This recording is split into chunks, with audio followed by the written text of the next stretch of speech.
Another draining day in the heat. So, carrying on the little self-employment sort of chats I've been doing. So this one, I thought I'd lay out a couple of things. So obviously you've worked out, you've got support or whatever, or you haven't got anyone who's going to drag you down. You can sort of transfer skills, etc, etc. The next thing you've got to do is, if you're already working in a job, you've got to be thinking about, can you make the same amount of money? So first thing you need to do is sit down and work out what the bare minimum you need to make each week is, really, to cover all your bills, you know, like rent, mortgage, whatever you've got. And you need to get that down, because with self-employment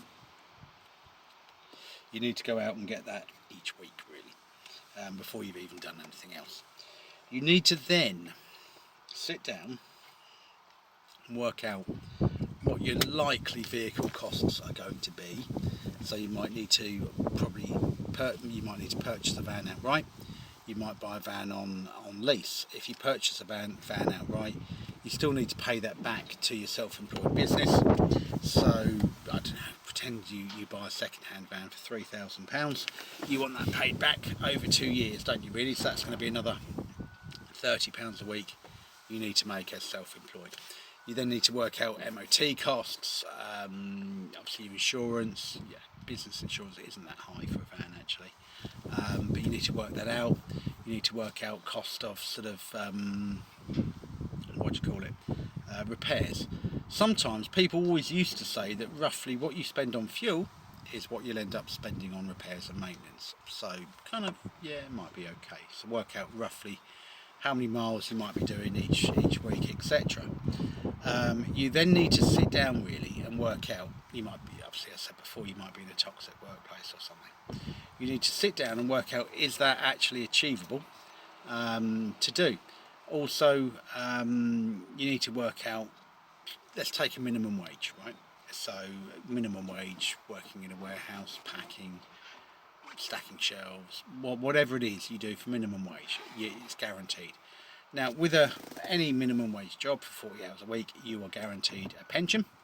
You're guaranteed, say, 4 weeks holiday a year. You're guaranteed, obviously, bank holidays, and usually you get about a week of sick pay. So you need to take that 4 days holiday, that week's sick pay, and all the bank holidays, lump that in, and then divide it amongst the rest of the year you're going to work, and add that on to your what you'd need to make self-employed. Otherwise, you might as well just be working minimum wage somewhere and just saving money or whatever.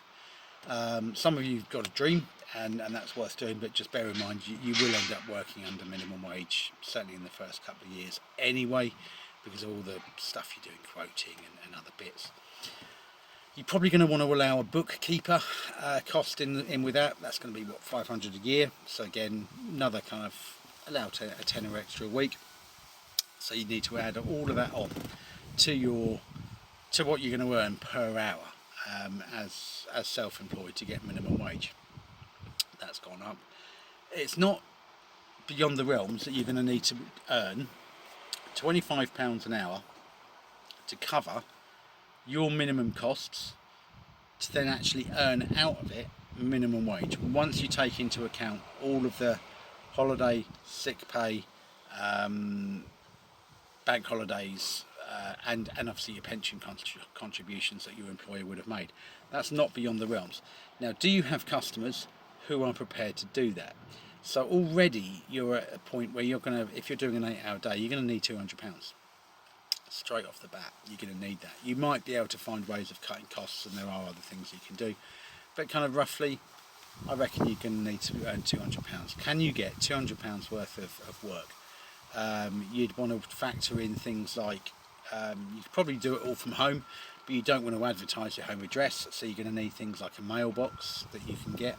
I have one at a local business centre, or your mail can get sent there, and also because everything's done by email these days anyway, isn't it? So, but you still need something to advertise, an address on a business card, and your advertising and things like that. So on top of that, you might need to advertise. So all of a sudden, your advertising costs, they can be quite high in the first couple of years.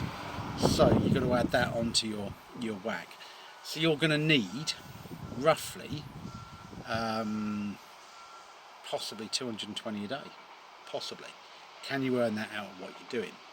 You've also then got to bear in mind that once you do go self-employed, if you're just going to go for it and just open it up and crack on, you're going to need, see, especially if you're doing commercial work, it's going to be 30 to 60 days before you actually get anything in.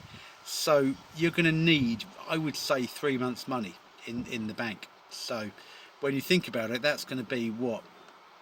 Say you need, say 1,000 a week, 4, 8. You're going to need £12,000 in the bank. Then you're also going to need to have purchased your car, your van, or whatever.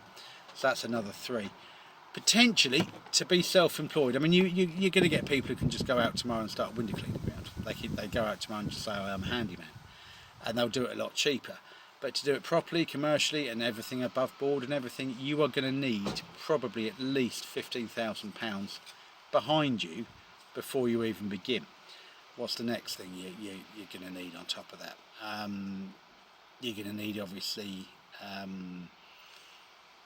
you're going to need to have done all your paperwork and everything, but I'll cover that in another little video. But yeah, if you feel you've got enough work coming in to cover you straight away,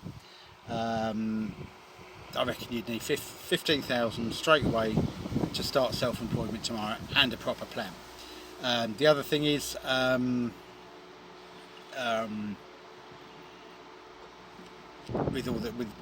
like with money coming in, etc., etc., is it worth getting a part-time job?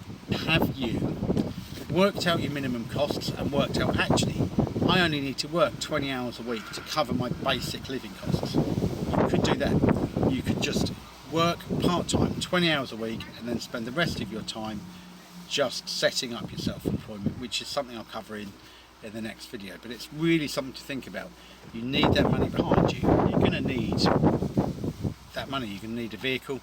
You might be able to do it from a car, I suppose, so you might be able to cut that off, but you need about 3 months' money really behind you to do it properly. Hopefully that helps somebody out there thinking about being self-employed. And I'm not even talking anything big. I'm just talking going out and doing some painting, or going out and doing whatever. You are going to need that money there, because it's going to take time to go out and quote and do stuff. There are other ways around it, obviously, but yeah, really you need that 3 months' money behind you just in case. Hope that helps somebody. Take care.